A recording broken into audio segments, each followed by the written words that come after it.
Welcome in to Goodymo Sports Quick Hits. Oh man, the NBA Finals. Y'all gonna have to excuse me. A little under the weather. Got the little flu bug. Trying to get through that. One of the reasons why I didn't do the breakdown after the game last night. But we're here now, and I'm gonna give you a little recap breakdown of it.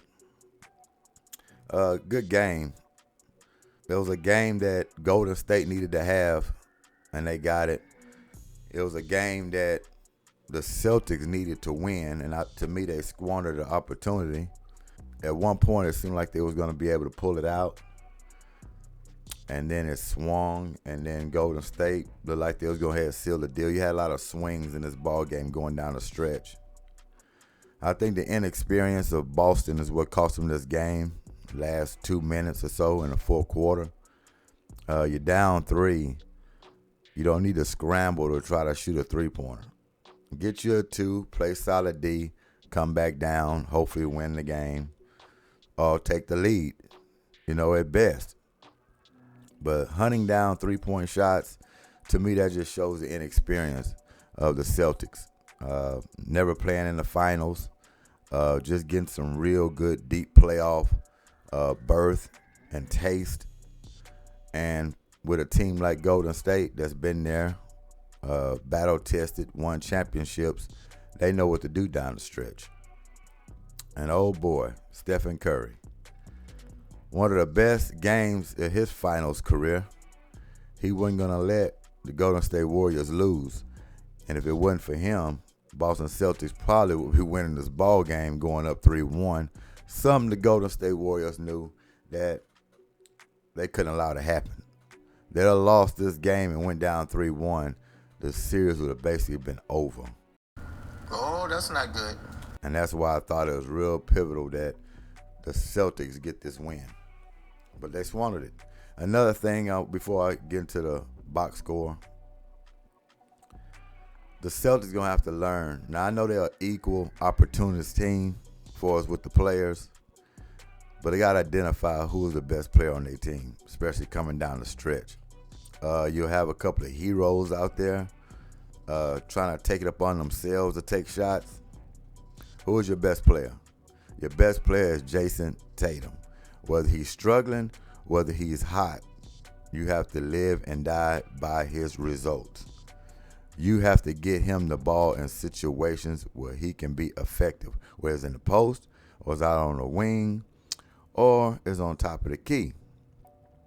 Now, you have Marcus Smart, you have Jaylen Brown, you have Derek White at times in crunch time taking these shots. Not saying that they can't make them, not saying that they're not capable, which they are, but when you're in the finals or deep in the playoffs, if you're going to lose a game, you want to go down by your number one guy. He can take all the heat. Because I'm going to tell you, certain teammates, certain fans, organizations, front office, whatever you call it, they can live by your best player not making a shot to lose a ball game. Because it was the right play. He's a franchise guy. We're going to live and die by him. Whether he dribbles it off his foot, whether he airballs a three, whether he misses a free throw to cost him the game, you could sleep at night with that. That was your main guy. We're gonna go down with him. But if it's somebody else, it's gonna be a little hard. It's gonna be a lot of criticism, and he might be part of the blame because he didn't hunt down the ball or the coach didn't call a play for him to get a good shot. Now, all I'm saying is that the Boston Celtics are going to have to identify pretty soon or later to make sure they get the ball in Jason Tatum's hands, make sure he get quality shots down the stretch when the game is close like that. You can't just have guys out there freewheeling it. It could cost you a ball game. Now, coming in, Jason Tatum, I'll get to this. He didn't have a fairly best game. He'll tell you that. A little flustered about it. I'm pretty sure this next game he's going all out, whether he misses or not or have a bad game, but the effort's going to be there and the assertiveness is going to be there on his part. But like I said, it's up to the coach to get him the ball in key situations and keep feeding it to him, especially in the clutch. to try to pull out a ball game, because now it's the best out of 3. And you're going to Golden State. And once again, this team is well seasoned. You don't want to find yourself in this kind of situation. Can you dig yourself out of it? Yeah. You go down there and you be assertive and you come to play some ball and you're looking to get a win and not playing around. Because if Golden State wins this game 5, there you have it, in my opinion. But if Boston wins it, there's no guarantee that they're just going to go ahead and take it. They got Game 7 written all over it. When you're 2-2 this deep, where everybody was kind of predicting could go Game 7, well, you got it. It's written all over Game 7. But I honestly believe the Boston Celtics squandered an opportunity. This game was for them for the taking. Curry was the only one really hot. He carried this team. A lot of players were off for Golden State, but Curry wasn't going to allow them to lose that ball game. Even with all his heroics, Celtics still could have pulled it out. Just needed a few more plays by Boston down the stretch. And hunting down threes, when you're down by 3, about 2 minutes or something to go, it's not going to do it. You're playing in desperation. To me, that shows an inexperienced team, and the playoffs coming down the stretch against a well-seasoned juggernaut and the Warriors. And they took advantage of that. Let's get into the box. I'm not going to put the stats up. I'm just going to call them out, kind of get through this. I was kind of deciding if I should do the breakdown this morning after the game, just really depending on how I feel. But I got enough strength to go through it. But I'm not going to put the stats up, especially after a day later. So we'll just call them out. Andrew Wiggins, he had an unbelievable game for them. You usually don't see Wiggins on the boards like this. He was scrumming it out. He was down low, battling in the trenches. And you really don't look at Andrew Wiggins as that type of player. He's more of a finesse guy. So when you got him down there, that kind of lets you know he wants it. He was coming down in this game, whether his shot was going or not, he was going to get down in the midst of it. He had a lot of offensive rebounds. And he had 16 rebounds, 17 points. That's his highlights. That is his highlights. 7 for 17 from the field. So, thing that stands out is his rebounding. 16 rebounds, basically as a small forward. I would definitely give him a round of applause. Then you come down to Klay Thompson, who pretty much shot the same from the field, 7 for 17. He scored 18 points. You know, that was pretty much his highlight. He picked it up kind of in the end. He had a rough start. He wasn't able to get it going. But like I said, Curry had everybody's back. And I'm pretty sure his role players are going to be looking to have his back coming back at home. So that's why I mean Boston Celtics, they opened up a whole nother can that they really didn't want to open up. Because you had a chance to beat these Warriors with just Steph going off. The role players, a lot of players on that team didn't have their best games. That's why I say, and when they go back home to that arena and where they're comfortable and how they feel, that's when you're going to have the Jordan Pooles pulling out 6, 7 threes, feeling good. And you got all these other guys that went big in Game 4 coming up in Game 5. So you got to take advantage of a team when you have an opportunity. And the Celtics didn't do that in Game 4. Game 5 is going to be a all-out battle because when it's the best out of 3, you want to put your best foot forward, take the lead, and then worry about everything else down the line. But you want to get off and get that first win, so it'll be a battle coming in on Game 5. And, of course, Stephen Curry, 43 points. He had 4 assists. He had 10 rebounds. Another guy. Now, I've spoken about this.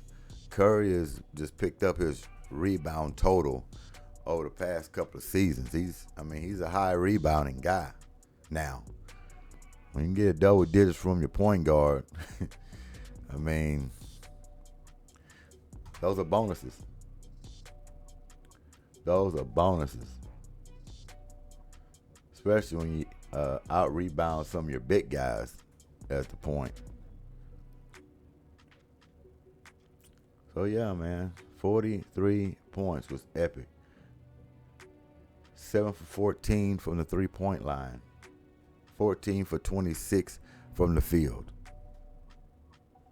Just epic. It will go down one of the greatest finals games ever, especially for him as an individual in his career with that team. But I think overall finals, it will go down as one of the best by individual superstar. And we go down here, and Jordan Poole, he got him 14 points. He was a guy that was he was off on his threes for sure. But Poole didn't have a good game. I don't want to say he had a bad game either. 14 points. Sometimes you get used to guys like Jordan Poole. Like I said before, in a couple of years, he can be an all-star. He's got all-star talent. And we get used to him scoring 25 and 18. And when he gets like a 14, you're like, oh, man, he had a bad game. Not really. 14 is where you thought he would be at before, he started showcasing his talent and showing what he really has. He was 6 for 13 from the field, 2 for 7 from the 3-point line. Yeah, he was off. And he got a lot of singles out there with that 14 points. But he's not to blame if they would have lost. But this stat sheet here, it didn't matter one way or the other how it looked. Because when you got your superstar putting your team on his back,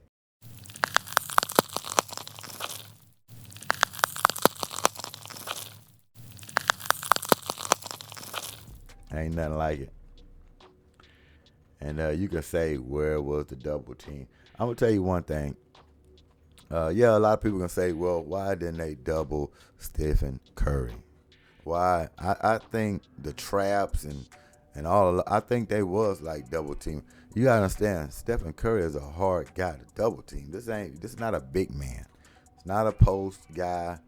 He's not a stiff player to where you can run to him and rattle him and he'll just come off the ball. This guy knows how to move. He's quick on the twitch, running around through screens, through traffic, getting open, shooting threes. He's the best guy off the bounce we known for the jump shot, the 3 shot, 1 foot, 2 foot, 1 arm, 2 arm, corkscrewed, unbalanced, whatever you want to call it. This guy can put it up in a variety of ways and he don't have to be set. And all it takes is just a hair pull of his trigger. As long as the ball is he just has a feel of it in his palm, the ball is gone. You don't have to settle into his hand for him to shoot this ball accurately. All he has to do is feel the fuzz off of this ball, and it's gone. So it's hard to double team a guy like that. That's not just sitting there waiting for a double team. I tell you what, you got to be well conditioned. And like I say, trapping, running at him, blitzes, that's all you can do. And I've seen a lot of that. But after a while, he's going to run you tired. You know how hard that is to do it for a whole game? One player, you're trying to bog down, and they've been doing a hell of a job. But the well's going to break sooner or later with a guy like this. It's going to break sooner or later. It's not an easy guy to double team. Yeah, you got to get physical with him. And when you get physical with him, what happens? He ended up getting 4-point plays, 3-point plays, get him to the free throw line. The guy shoots in the 90s at the free throw line. He don't have a weakness in his game. Yeah, the best option is to get physical with him. But a lot of times he might get these calls and you send him to the free throw line. He don't quit on plays. You play him good, he gives it up, he gets it back. He gives it up, he gets it back. You got to be disciplined. You got to be well conditioned too.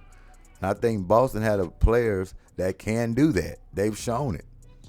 They long, they're rangy. Their whole starting lineup is defensive minded. Best defensive team right now that we have. Yeah, they're built to take down the Warriors. They are. But you're going to have to pay attention to detail. It's going to be the small things that's going to allow them to win this series if they win it. And the small things are like what happened in Game 4 last night that you cannot allow to happen. Down by 3 and getting a bad case of anxiety and feel like you got to jerk the ball up. No. You're trying to give the game away too soon. Get your 2 in there. Find your guy. Find Jason Tatum. You need to get him the ball. Go down by him. He could have been double teamed. Anything could have happened. Then we get a kick out 3 that's open. That's a better look. But yeah, you got to relish the moment. You can't get too antsy in situations like that. And like I said, that's what happened to him last night. There's a few key moments that I can point out that happened. And some big offensive rebounds that they gave up to Golden State. That was huge too with Wiggins, like I said, on the boards.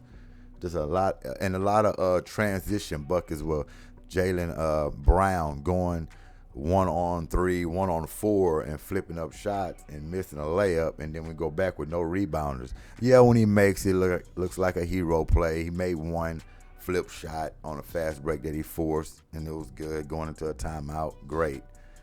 But more times than none, those are just not going to be smart. Going 1-on-3, 1-on-4, just trying to barrel your way in for layups. In the finals, you're not going to get those calls. The degree of the angles and the percentages is going to go against you making that shot. So sometimes you just got to bag it out, set up the offense, get everybody in the groove, and get a good look. So, like I say, it's a good finals. I'm enjoying it. We'll see what the Celtics can bring in Game 5. It'll be a big one. But, yeah, they're built to take down the Golden State Warriors. And the reason why I said that is there's not the Golden State Warriors team of old. We had Durant, and his team was a nucleus, and it was all in. They have a lot of little new players now. Even Poole is new. He's a great, asset to him, but he's still fairly new. Sometimes it takes a while to get the field players and to come down. You had Klay Thompson out for a long stretch. He's just getting back. His rhythm not really all the way there, and he's trying to find it. So I'm just saying, there's little stuff like that. You got Gary Payton the second. He's out there. He's a new body from the team, and Porter. See, there's a few key guys that wasn't there during that championship run. And due to the injuries and the time they've had, yeah, this could be there for the taking for the Celtics. That's why I say this is the perfect time for the Celtics to, overthrow them in the finals. But if you're not smart and you allow little things to get you, you will lose. And Game 4 was a example of that. They can't allow it to happen again, because you can get away from last night, but it happens again, it will end your series and your season. Oh, that's not good. Let's go down to the Boston Celtics. Like I say, Jason Tatum had an off night. And once again, all because he had an off night don't mean in crunch time stay away from him. No. Sometimes great players, that's when they rise to the best, is in the crunch time where they're 0 for 20. And that one shot they hit wins the game. It happens. They have short memories. Got to give him the ball. 21 points for Jaylen Brown. He had an okay game. Not bad at all. He's one of those kind of, no. Yes. No. He's one of those players. Because Jaylen Brown, he'll make you nervous at times too. He makes a lot of unbelievable shots and plays. But there are times when he have the ball, that you're like, oh man, I hope he don't lose his dribble. Oh, I hope that wasn't a bad shot. Oh, he's forcing it in the paint. He has a lot of plays like that where you like, just slow down a little bit, bag it out. But we gotta understand that's just his game. That's the way he plays. It's like a gamble or something. So you gotta live with it. You gotta live with it. I think if he tinkered it down a little bit, instead of going that 100 miles an hour sometimes, just kind of back it and slow it out. Sometimes he has a bad case of the Russell Westbrook, I would say. You know how he does. So he only has one speed. But I will say Jaylen Brown is not just one speed guy. He can he irky jerky with it. He can slow it up, go speed up, to that nature. But yeah, he just have a little glimpse of Russell Westbrook here and there. Marcus Smart, 18 points. He had a good one. He was out there battling. Nothing too much different from him. He was 7 for 18. And I guess Marcus Smart shooting as many shots is okay. I think Marcus Smart, he shouldn't be a guy that should be forcing shots. I think he should be shooting the best shots available. And if it's coming in that fashion, then yes, it's good. I don't think he's good when it's forced. The scheme of the offense, yes. So he had a good night. 18 points, 5 assists, 4 steals, 4 rebounds, 7 for 18 from the field. He was a little off on his 3, but hey, it's okay. 3 for 9. 16 points for Derek White. Good game by him. Like I say, this guy, yeah, he was off 4 for 12. But when I mean 3 for 5 from 3-point line, what I mean by a good game by him, man, this guy's been doing it in the playoffs. What a pickup by Boston. I can't say enough and continuously saying his name and how he does in these ball games.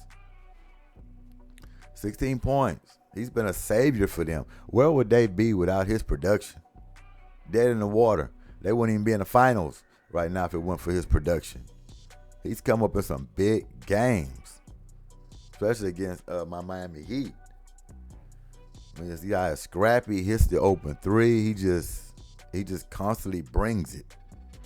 He just got that pedigree, like I said before. He used to play for the Spurs, and it can show. He's a disciplined guy. He don't back down.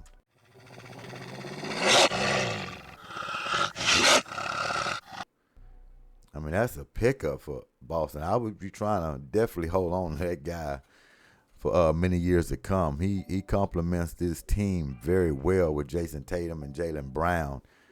He's just a good plug-in piece that I would say I would try to keep him around for at least 5 more years. I'm not even joking with you.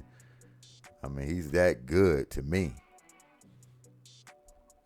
And yeah, everybody else singled out. I'm not going to get into these single scores down here, but there you have it.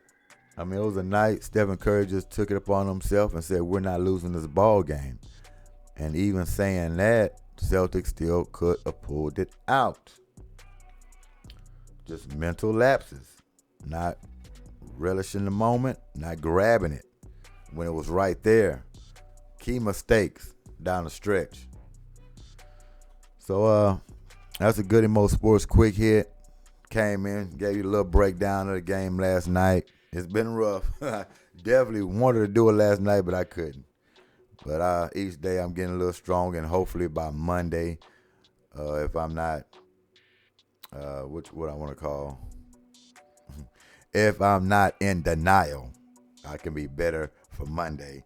Unless it take a few more days, maybe so. But I don't feel as much pain. Yeah, I'm weak on energy. My throat is pretty much gone. But I feel a lot better than I did the other day. I will say that. Well, yeah, there's another sports quick hit. It's Goodymo, the Warden, and we're out of here. Peace.